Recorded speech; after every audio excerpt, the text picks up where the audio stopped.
Welcome back, everyone. It's John, Wade Boggs fan. Hope everyone had a good Christmas. So it's been probably about 2 weeks now since I've done a true mail day video, what with the holidays and stuff.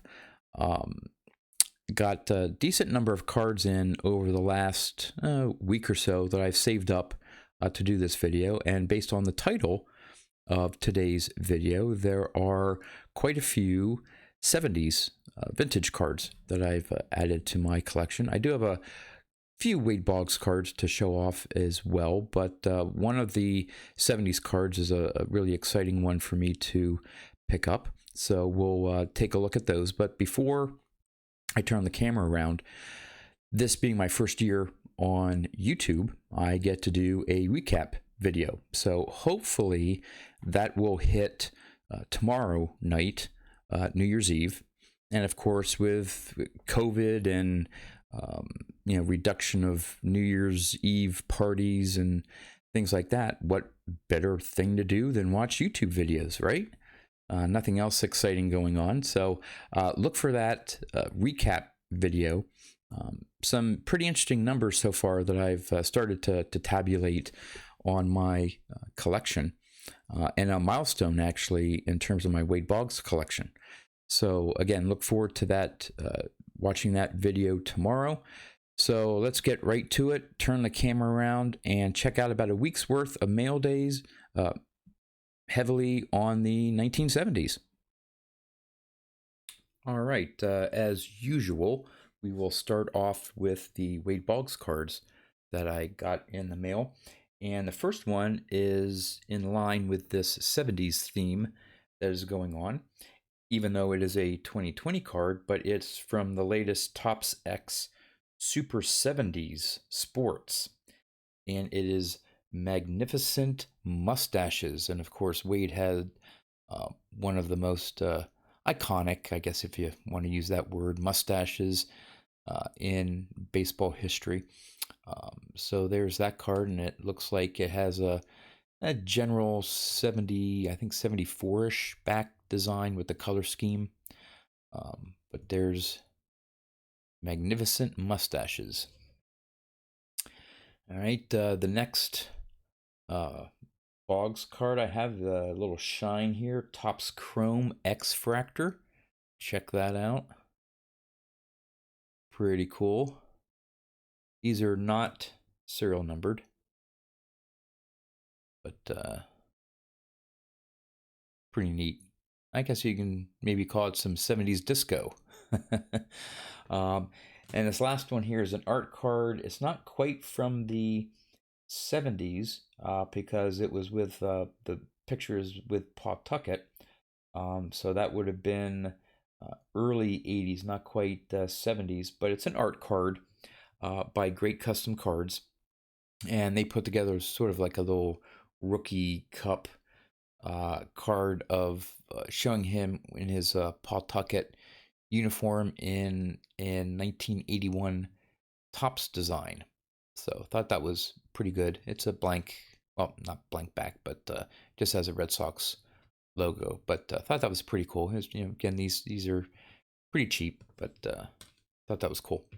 All right, getting into the vintage cards now. We're going to go start back in time and start with 1979. Took me a while to find this one at a decent price. It's his second year card. It's a 1979 Jack Morris in a PSA 8. I don't know if it's a case of a low pop or his second year card. Obviously with 79s, there's a lot of diamond cutting as well. This one's pretty good. The back's nice as well. So was finally able to find one at the price I was comfortable at paying. So that's an addition there. Now we're going to some 78s that I picked up. And of course, I'm doing a run of Hall of Famers. And this one isn't a Hall of Fame player, but he's in the Hall of Fame as a manager. And it's Dick Williams. And this is his the Expos sort of team card showing him as a player and as a manager of the Expos. This is in a PSA 8. And there's his major league. It does have his player record. Looks like his last year was in 1964, and he was a rookie back in 1951. So led Bo Sox to AL pennant in 67. Oh, as the manager, yes. Okay, I was going to say he didn't play in 64, but yep. So there's Hall of Fame manager Dick Williams. Then we have a victory leaders card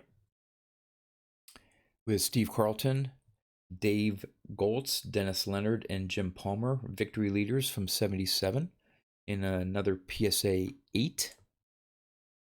And looks like Steve Carlton had 23 wins. Dave Goltz finished tied for first in the American League with 20. And Dennis Leonard and Jim Palmer each had 20. So that's why there were 4 players featured. Tom Seaver came in second in the National League. Now that's interesting. They have... I didn't realize he maybe got traded during the year. I don't know. They showed as Mets Reds 21 wins, but yeah. So neat card there. 2 Hall of Famers on 1. And next to last for the 78s, this is the 78 World Series, or actually the recap of the 77 World Series. Reggie and Yankees reign supreme. PSA 8. And there are the team statistics for the Yankees in the 77 World Series. And you can see Reggie Jackson hit 450. Did pretty well. 5 home runs, 8 RBIs, 9 hits. Thurman Munson didn't do too bad as well. Hit 320 with 8 hits, 1 home run, 3 RBIs. And looks like Ron Guidry had a win and posted a 2.0 ERA. So another Reggie to add to my collection. And the last 2 feature the same player. This one is the 78 Nolan Ryan record breaker in an 8. Most games, 10 or more strikeouts lifetime. And there's, if you want to pause it, you can read the information. Topps Koufax standard. Ryan fans 10 or more 104 times in a career. And of course, this was only through 1977. Had a few more years under his belt to increase that. I'm not sure if he is the all-time leader now or not, but I didn't look that up. But that's in a nice PSA 8 as well. And for the final card, this is my first 76 that I picked up. I think I mentioned in a video before that I'm having to broaden my years in searching, either not many listings or whatever. So I decided to start looking at some maybe 74s, 75s, 76s, and was able to pick up this 76 in a 7. Really nice looking card of Nolan Ryan. Really good centering there.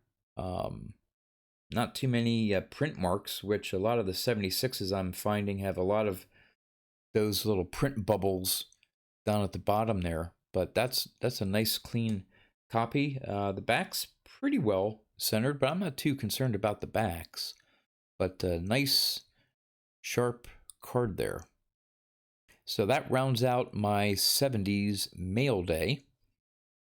And so, yeah, let's wrap this up as we normally do with some trivia. So the question from the last video, and most of you got this, the question was, which player has the most stolen bases without getting into the Hall of Fame? We did have a couple good guesses. I think there was a guess for Bobby Bonds, Kenny Lofton, which was good. But most of you got the correct answer, which is Vince Coleman. He had 752 career steals, which lands him 6th on the all-time list. But he is not a member of the Hall of Fame. So there you go. And the new question for this video: which team was the first to turn 2 triple plays in one game? Wow, I mean, it's hard to complete one triple play, and this team made 2 triple plays in one game.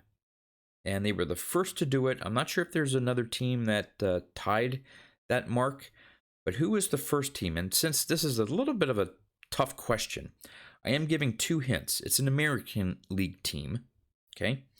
And it happened within the last 30 years. So you don't have to go too far back to try to find the team that turned 2 triple plays in one game. So let's see how you do with this trivia question.